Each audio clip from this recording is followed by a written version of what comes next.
찬양하세 우리 주 삼위일체 하나님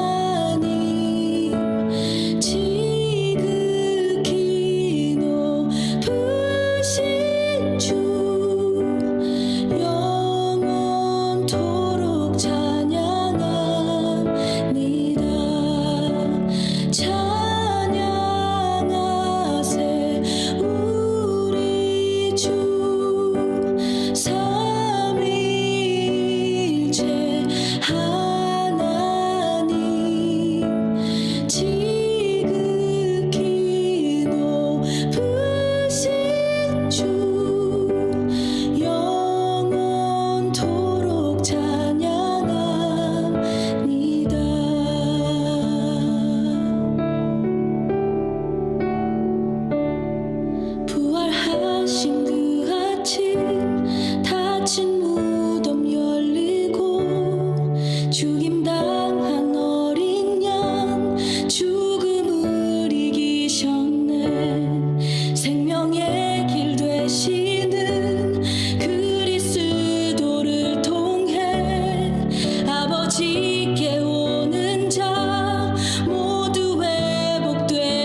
가엾다니 말 주는 같은 말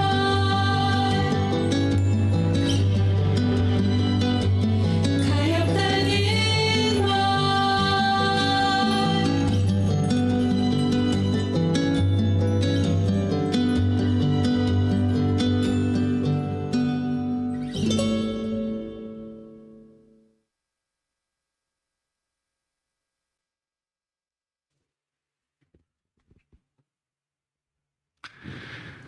아버지 하나님, 오늘도 하나님을 위해 또한 우리보다 연약한 자들을 위해 봉사할 수 있는 귀한 시간을 허락하심에 감사드립니다. 아버지 하나님, 오늘 하루도 우리의 마음을 번민케 하는 수많은 백성들이 이 병원을 찾아오게 될 것입니다. 그들을 오히려 이해하고 위로할 수 있는 하나님의 자녀되게 인도하여 주시옵소서. 오늘 목사님의 말씀을 통하여서 우리의 마음에 하늘의 천국이 임할 수 있도록 인도하여 주시옵고, 아직 천국에 도달하지 못해 평안을 누리지 못하는 백성에게 하늘의 참 평안과 은혜를 전하며 그들을 품을 수 있는 오늘 하루가 될 수 있도록 인도하여 주시옵소서. 우리의 구원자요 생명의 시여자가 되시는 예수 그리스도의 이름으로 간절히 기도드리옵나이다. 아멘.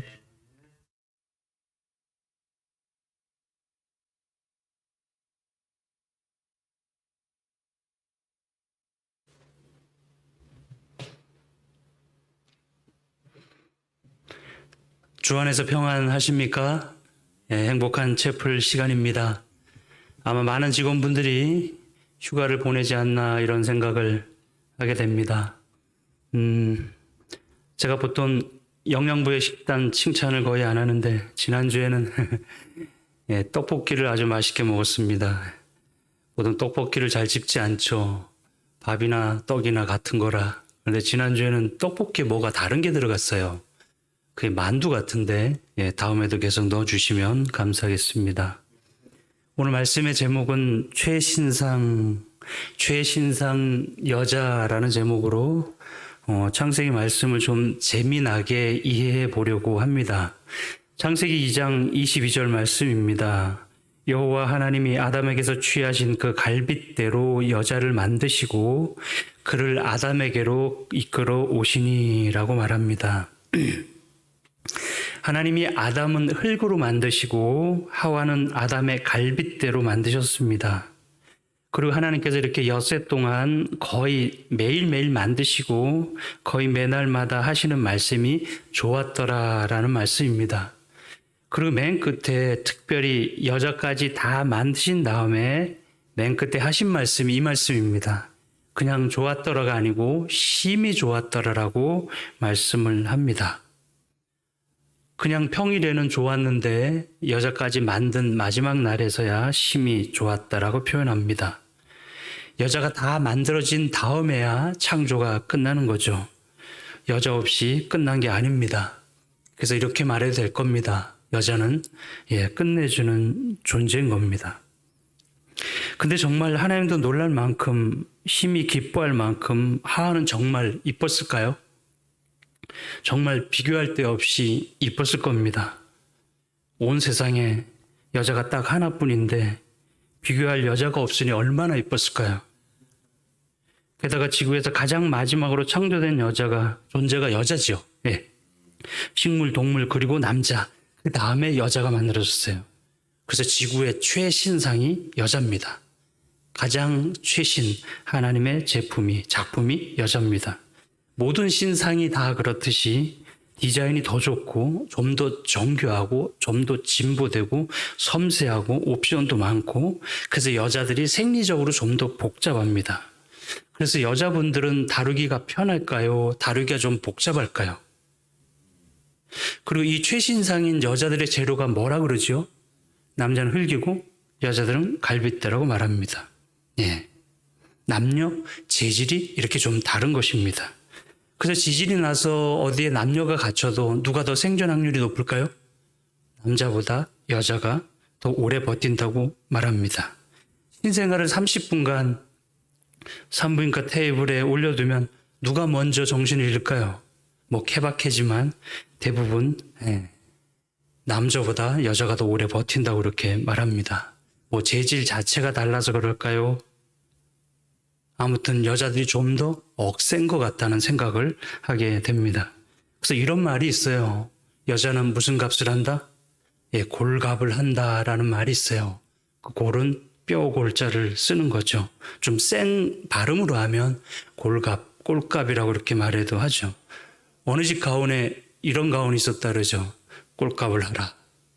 그 집은 아마도 뼈대에 있는 집안이었을 겁니다.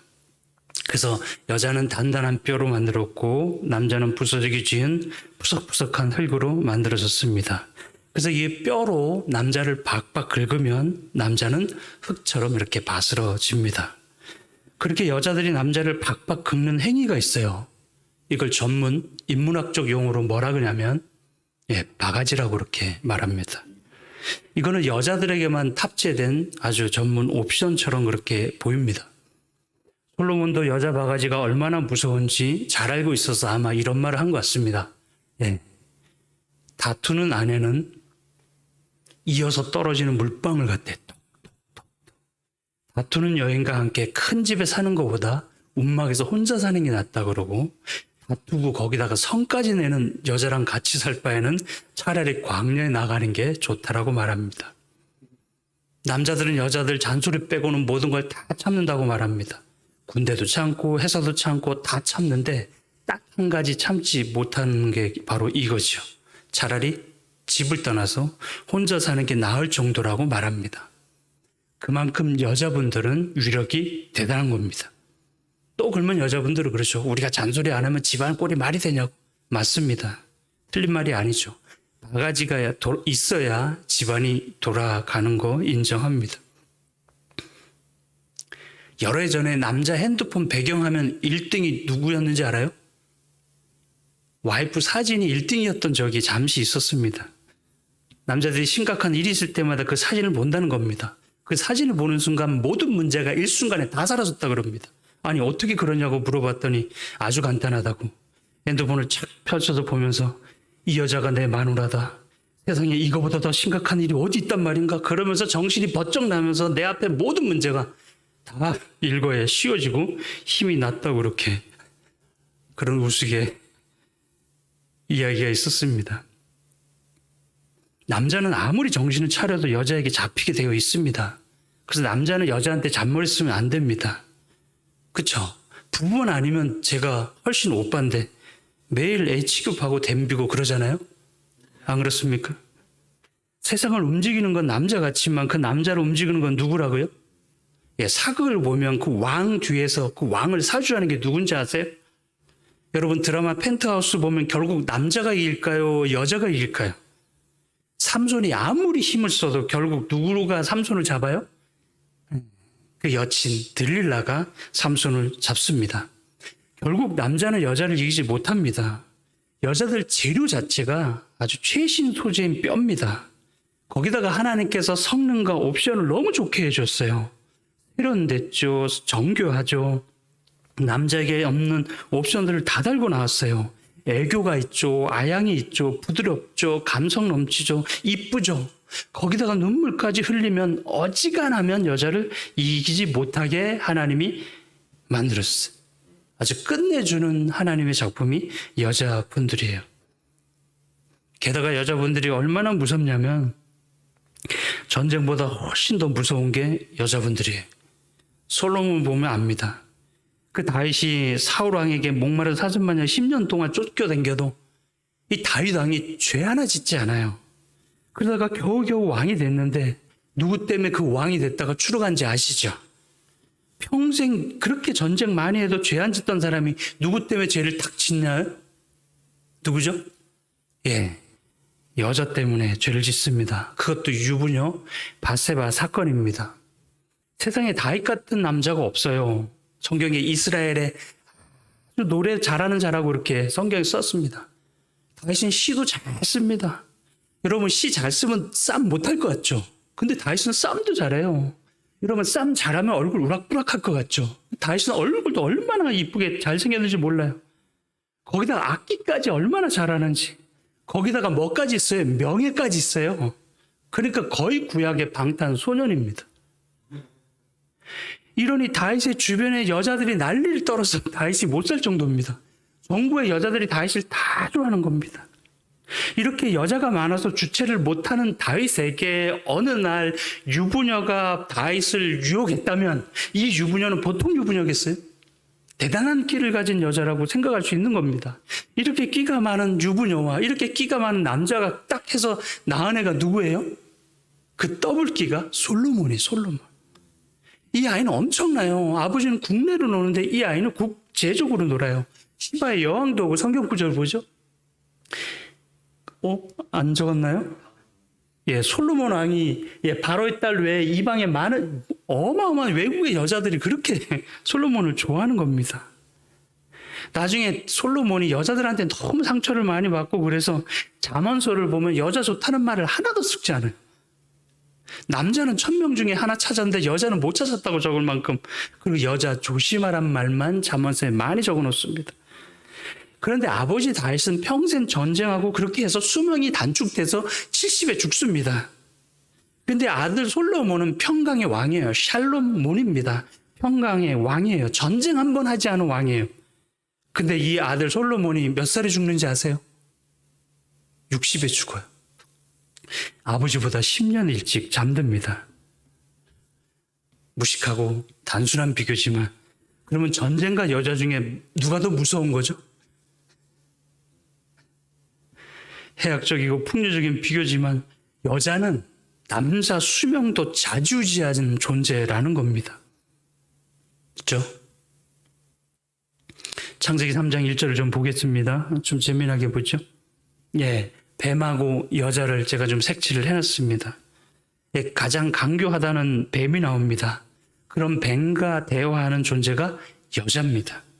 강교가 원어로 막 나쁜 뜻은 아니에요. 뭐 스마트하다 이런 뜻으로 해석할 수 있는 겁니다. 좀 부정적으로 나오긴 합니다.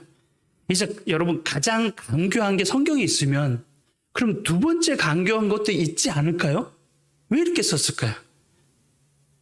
그 두 번째로 강교한 게 여자는 아닐까요? 그런 생각도 해봅니다.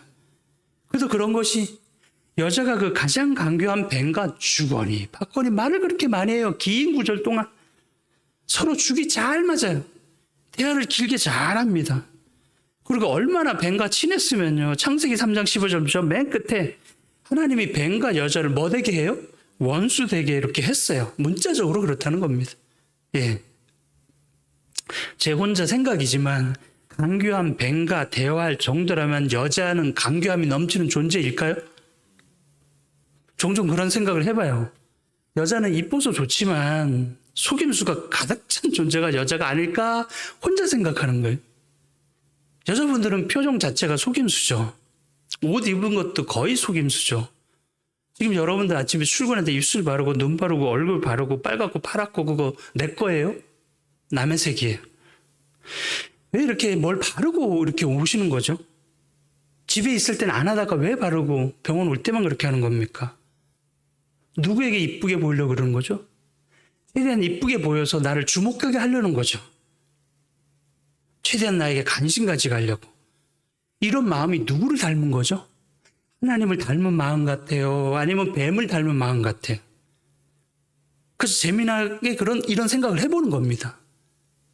그리고 여러분, 밤에 근육이 울퉁불퉁한 람보 같은 사람이 이렇게 총을 딱 들고 있는 게 무서워요? 아니면 하얀 옷을 입고 아무 무기도 안 들고 가만히 서 있는 여자가 밤에 사방님 하는 게 더 무서워요?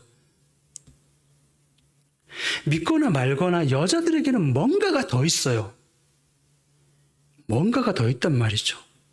왜 이런 말씀을 드리냐면 하와 할머니는 죄도 없는 그 에덴 동산에서 아담 할아버지에게 선악과를 먹였어요.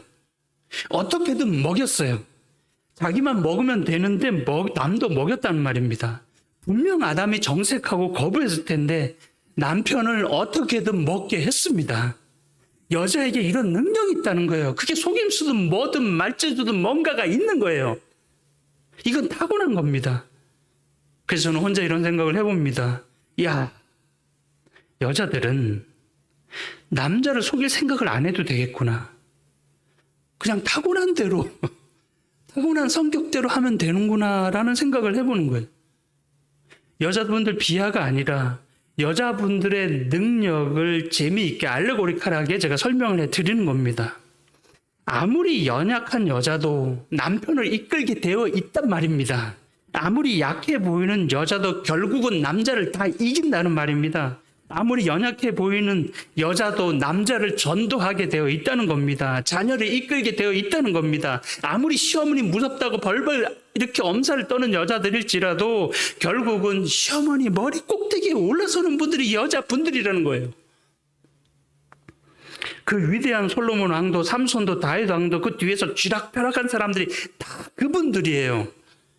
하나님의 최신상의 걸작품으로 타고나서 그 고성능 고옵션 타고난 애교, 아양, 이쁨, 그 감성들, 사랑, 눈물, 남자와 원체 다른 섬세하고 복합적인 기능들을 남자가 따라올 수 없다는 겁니다. 그래서 어른들만처럼 여자한테는 지는 게 행복하다는 게 그 말이 맞습니다.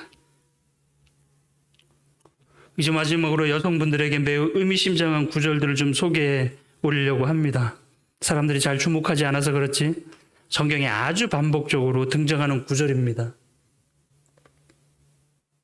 열왕기서에 집중적으로 나오는데 이스라엘 왕들의 엄마 이름을 굳이 이렇게 적어놔요. 엄마의 이름은 모친의 이름, 모친 또 보죠. 모친의 이름은 모친의 이름, 모친의 이름은 계속 모친의 이름. 샘플을 하나 떼서 보겠습니다. 빨간 왕은 악한 왕이고 노란색 왕은 선한 왕이고 밑에 부분이 엄마 이름이에요. 아하스 왕 부인이 아비아인데 아비아 엄마가 키운 히스기야 왕이 선한 왕이에요. 보시죠? 우린 여기서 눈치를 채는 거죠. 왜 성경에서 왕의 모친 엄마의 이름을 기록해 놓은 걸까? 그거는 어떤 엄마를 만나느냐에 따라서 자식의 선과 악이 결정된다는 겁니다. 선한 엄마를 만난 왕은 선한 왕이 되고 악한 엄마를 만난 왕은 악한 왕들이 다 되어버렸어요. 아버지가 암만 악해도 엄마가 선하면요 다 선한 왕이 되고요. 아버지가 아무리 선해도 상관이 없어요.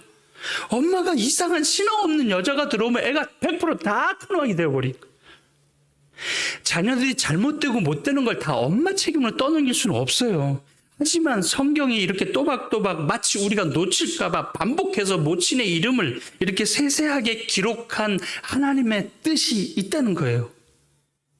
자녀의 운명이 엄마의 손에 달려있다는 거예요.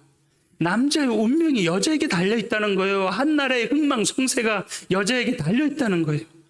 그렇게 여자분들은 힘 있는 존재라는 거예요. 그래서 남자들은 다 누구 말을 들으라고요? 여자 말을 들어야 된다. 남자에게 생명과를 먹일 수도 있고 남자에게 선악과를 먹일 수도 있는 존재가 여자예요. 남자의 운명도 자녀의 운명도 우리 가정의 운명도 기도하는 여자에게 달려있다는 거죠.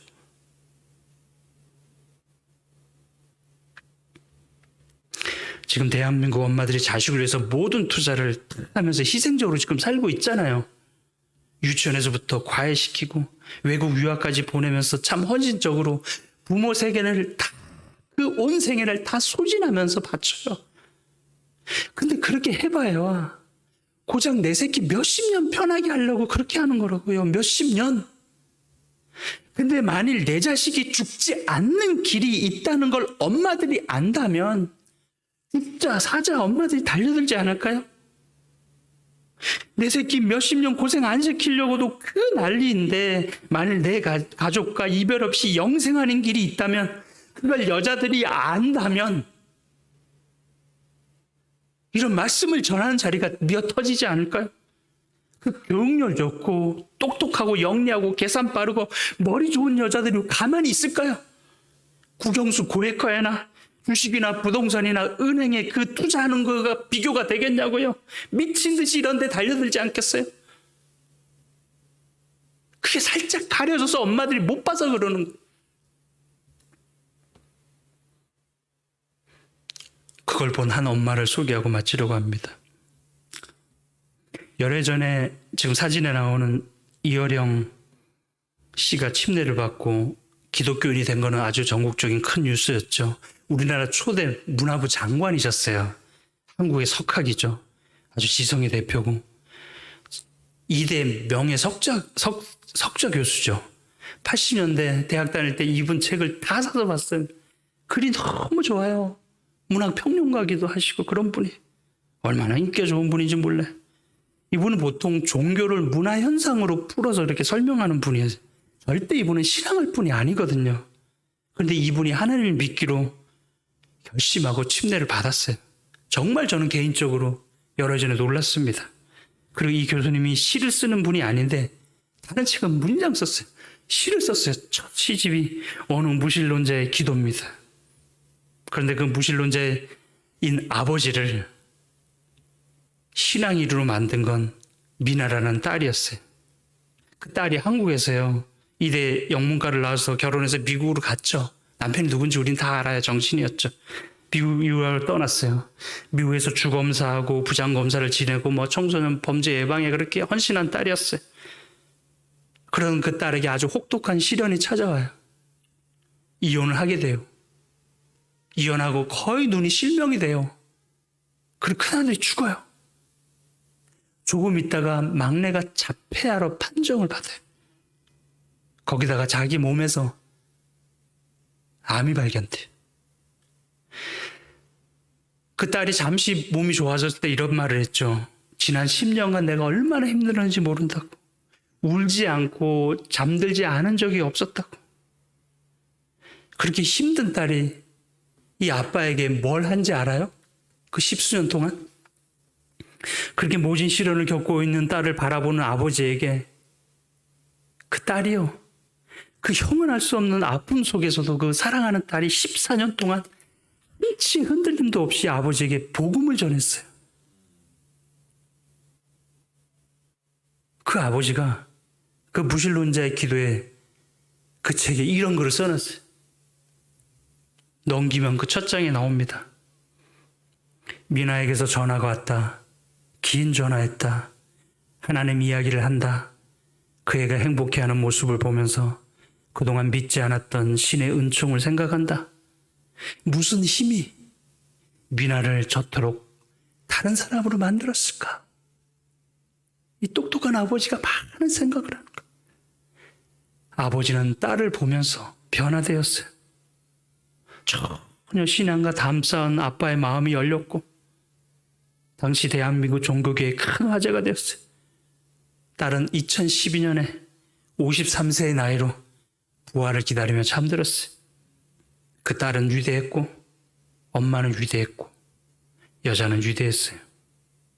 하나님이 여자에게 건 기대 그대로 가족을 다 믿음 안에 들여다 놓았던 것이에요.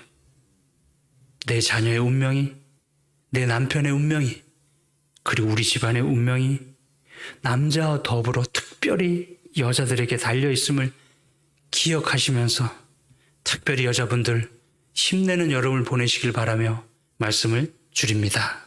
기도하겠습니다. 아버지 하나님, 하나님께서 제7일 동안 창조하시면서 가장 늦게 만든 신상 걸작품이 여자분들입니다. 남자에게서 볼 수 없는 섬세한 기능과 정교한 옵션들, 아름다움과 감성, 애교와 사랑, 눈물과 정서 등을 넣어주셔서 남자와 더불어 세상을 살아가게 하셨습니다. 하나님께서 남자와 다르게 만들었을 때는 여자에게 거는 특별한 기대와 꿈이 있은 줄로 믿습니다. 여자분들이 스스로를 예사롭지 않은 그런 존귀한 존재로 바라보는 마음을 주시옵시고 다시금 마음을 다잡고 하나님의 소원에 걸맞게 가족들을 챙기며 생명가를 먹이며 복된 잔소리를 하며 영생을 떠먹이는 하나님의 마음을 가지고 살아가는 직원들이 되도록 복을 내려 주시옵소서. 하나님, 병원에 반을 훌쩍 넘는 여직원들이 열심히 일하고 있습니다. 복을 내려 주시옵소서. 함께 도와 일하는 남직원분들도 수고하고 있습니다. 복을 내려 주시옵소서. 이번 달도 환자를 보내주시고 후원자를 보내주시고 감염과 사고로부터 지켜주시고 기쁜 일들이 계속 이어지게 하여 주시옵소서. 예수님의 이름으로 감사기도 드립니다. 아멘.